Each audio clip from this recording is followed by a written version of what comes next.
Vamos lá, meus amores. A gente vai ter que fazer igual a FBI, fazer investigação para ver quem é essa pessoa que está atrapalhando demais. Brincadeira, né? Coisa sem graça. Mas, enfim, vamos lá. Não vamos deixar nada de nos derrotar, né? Então, a religião oficial na Inglaterra era o anglicanismo. Como é que funcionava?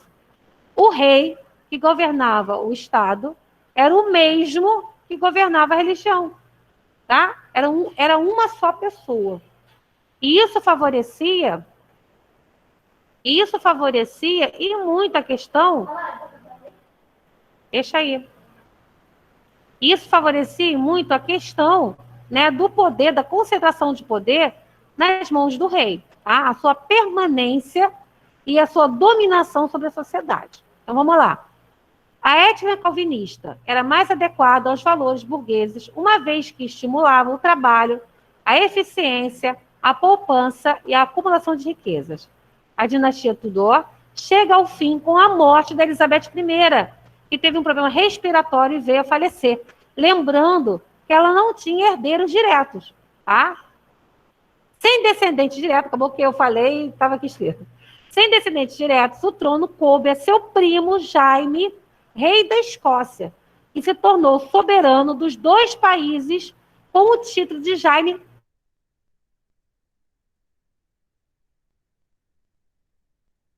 Então, tá? Só escutar. Os Tudors e a conciliação entre as classes, vantagens e benefícios. Aristocracia, né? Como é que ficou aí nesse período? Estabilidade política e social, se manteve cargos públicos. Nobreza, refez suas posses com saques no Novo Mundo. Que era o Novo Mundo, crianças? Eram as terras que foram aí, como é que eu vou falar? Dominadas, tá? As colônias. Por exemplo, a Inglaterra, exemplo não, né? Fato. A Inglaterra foi metrópole das 13 colônias, que hoje nós conhecemos como os Estados Unidos, tá? Os Estados Unidos, nesse período, ficaram intitulados como o Novo Mundo, uma nova chance, tá? Olha para vocês verem que curiosidade. Os Estados Unidos, apesar de serem colônia, meio que funcionou como se fosse uma extensão da Inglaterra, ao contrário aí do que ocorreu no Brasil, tá bom? Alta burguesia, recebia monopólios comerciais, artesãos e camponeses, privilégios corporativos. Formação do parlamento. Oi, meu amor. A gente não vai copiar nada, não? Não, por enquanto não, tá? Quando tiver Tá. que anotar alguma coisa, eu vou falar para vocês. Depois eu estou querendo, é porque eu apresentei esse slide para fazer leitura, explicação, mas eu achei ele muito grande para anotar. Eu acho até que eu cheguei a comentar isso com vocês, né, na aula retrasada. Então vai ficar meio que um livro, né? Então é muita informação. Depois eu vou fazer o mapa mental do jeito que eu achar melhor, menorzinho, com informações básicas, para aí sim vocês anotarem. Porque senão eu anotei esse montaréu de coisa, não vai ter sentido, tá? Então Ah, é só vocês Tati. poderem. Não vai ter sentido mandar vocês copiarem isso tudo. Então é uma introdução, uma explicação, sem a gente ficar lendo o livro, que acaba sendo mais cansativo, e aqui a gente consegue ver imagens. Pois é, isso aí, depois eu faço um mapa mental, algo menorzinho, para vocês poderem ver, e aí assimilar mais. Depois eu até quero botar aqui, ou eu boto o link, passo para vocês verem em casa, o mapa das revoluções inglesas do Descomplica. Eu adoro Descomplica. Então, assim, é muito bacana, que ele fica muito dinâmico e faz realmente um resumo, tá? Nobreza e clero informava um parlamento no século XIII. Nobreza, clero e grupos econômicos de ascensão formavam um parlamento no século XIV. Parlamento são aí, né? Aí o Congresso são os parlamentares que estão aí no encalço do rei, tá? Auxiliam o rei e também tendem aí a querer limitar o poder do rei. Câmara dos Lordes, que era a Câmara aí que nós tínhamos os nobres, Câmara dos Comuns, que nós tínhamos os proprietários de terra, eleitos por todas as classes, sendo que o voto dependia das propriedades e não da nobreza. Então, os nobres aí, aliás, perdão, né, de grandes proprietários de terra, faziam a composição do parlamento também, estando na Câmara dos Comuns, tá? Jaime I, 1603, 1525, que foi aí, né, aquele que deu início à dinastia Stuart após a morte de Elizabeth I. Ele era também anglicano, dava apoio ao rei, os senhores feudais, a igreja anglicana e a alta burguesia. Esses grupos apoiavam o Jaime I. Apoiava o parlamento, dava apoio ao parlamento.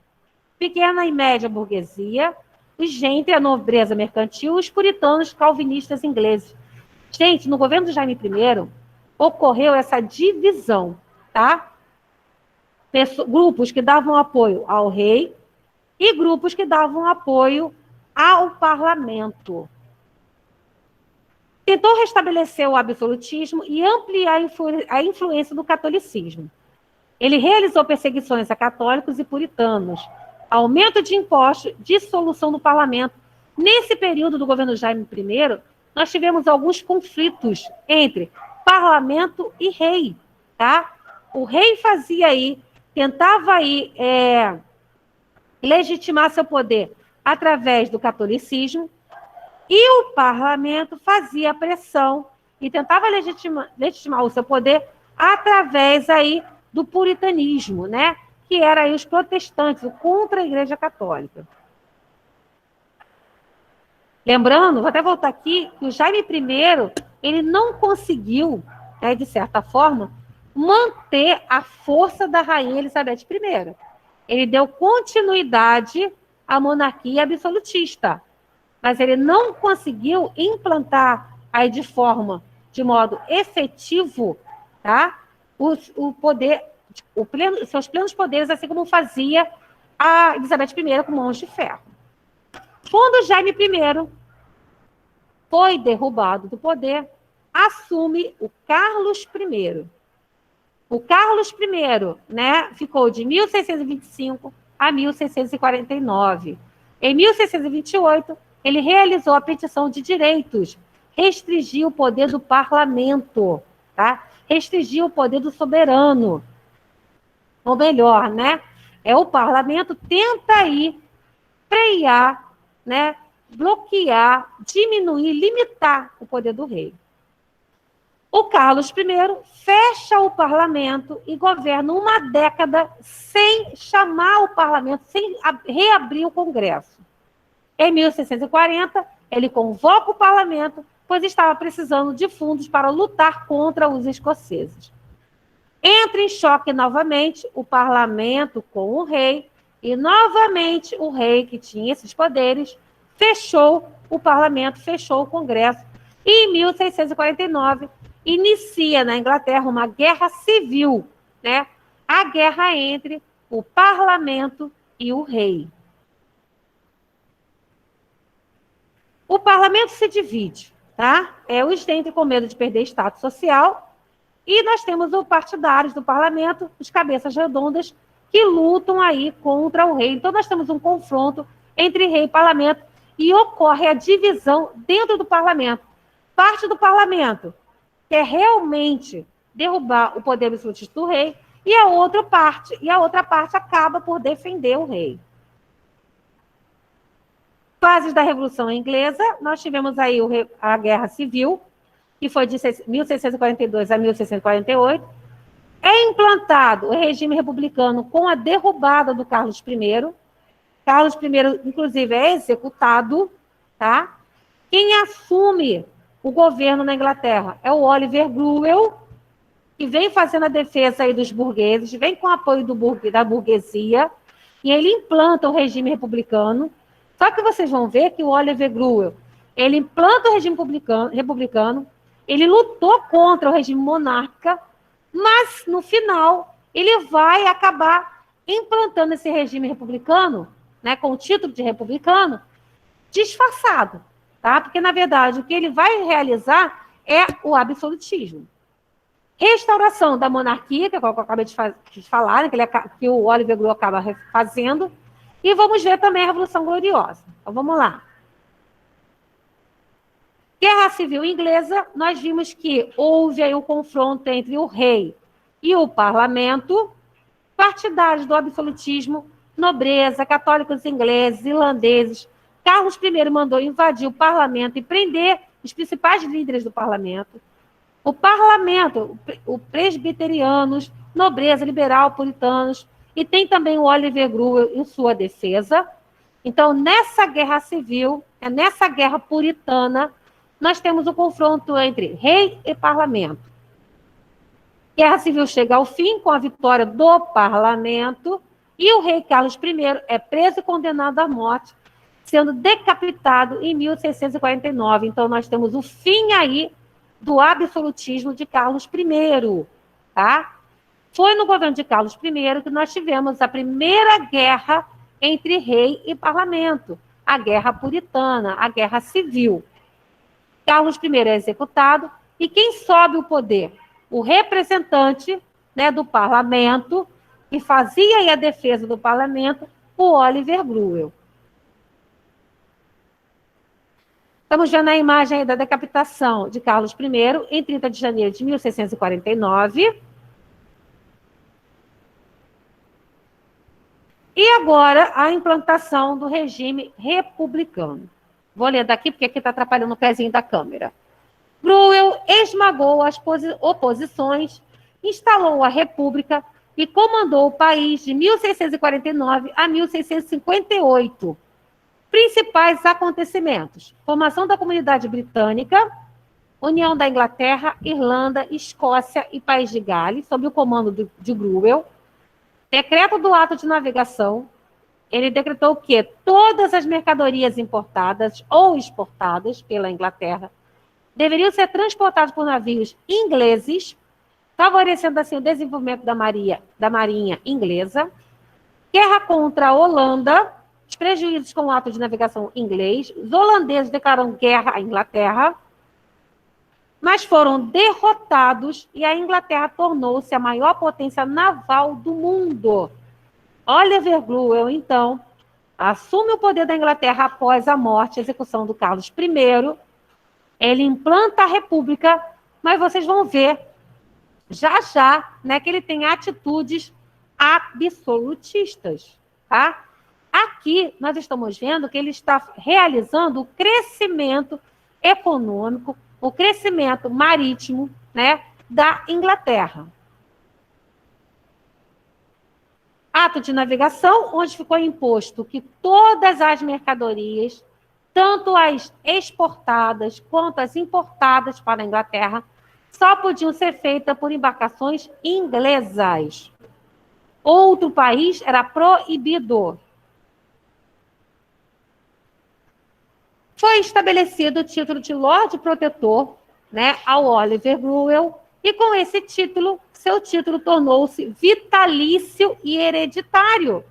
Então, olha só, Cromwell implanta a República, mas ele, na verdade, ele governa a Inglaterra de forma vitalícia, de forma hereditária, assim como a monarquia absolutista, tá? Fala, meu amor. Pode. Bem, Oliver Cromwell veio a falecer e quem assumiu o trono foi o seu filho, Ricardo, tá? Então, olha só. Em 1658, seu filho, Ricardo, assumiu o poder após o falecimento do Oliver Cromwell, dando continuidade ao regime republicano. O Cromwell, o tempo que ele passou no poder da Inglaterra, ele governou através da República, mas com característica do absolutismo, tá? Ele governou com plenos poderes. Inclusive, ele chegou a fechar também o Congresso, o Parlamento. O seu filho não tinha a mesma habilidade. Foi apelidado de Ricardinho Cai Não Cai. Mantendo-se no poder por apenas 8 meses, tendo deposto por um golpe militar em sintonia com o Parlamento. Devido às agitações políticas, o Parlamento decidiu restaurar a monarquia hereditária, com a dinastia Stuart, na pessoa do Carlos II, que deveria governar sob o domínio político do parlamento. Então, olha só, nós tivemos aí a morte do Oliver Cromwell, que implantou a República na Inglaterra, defendendo aí os interesses do parlamento da burguesia. Porém, quando Oliver Cromwell assume o governo inglês, ele já se mostra aí um monarca absolutista, apesar do regime ser republicano, né? Ele governa de forma absolutista a Inglaterra. Quando Oliver Cromwell veio a falecer, o seu filho, né, assumiu o poder. Só que o filho de Oliver Cromwell não teve o mesmo sucesso que seu pai, e o pai. E logo foi derrubado do governo inglês. Ao derrubar o filho do Oliver Cromwell do governo, o parlamento fez o quê? Colocou em seu lugar um descendente de um rei absolutista, tá? Intitulando, inclusive, esse descendente de Carlos II, aonde esse rei iria governar sob o domínio do parlamento, já para se assegurar no poder. O parlamento queria o quê? Assegurar a sua força no poder. Não permitir que outro monarca se encarregasse disso. Não permitindo, assim, que o absolutismo conquistasse força, tá? Então, olha só, como já vai vir um intervalo, eu vou parar aqui para a gente depois continuar, tá bom? Para eu já iniciar depois do intervalo, sem estar quebrado no meio do nosso assunto, tá? Não está na hora ainda, mas faltam 3 minutinhos. Ué, cadê o cursor, gente? Ah. Que libera aí o quê? Tem que esperar um pouquinho. É só para eu iniciar sem ficar cortando no meio do slide. Tá bom?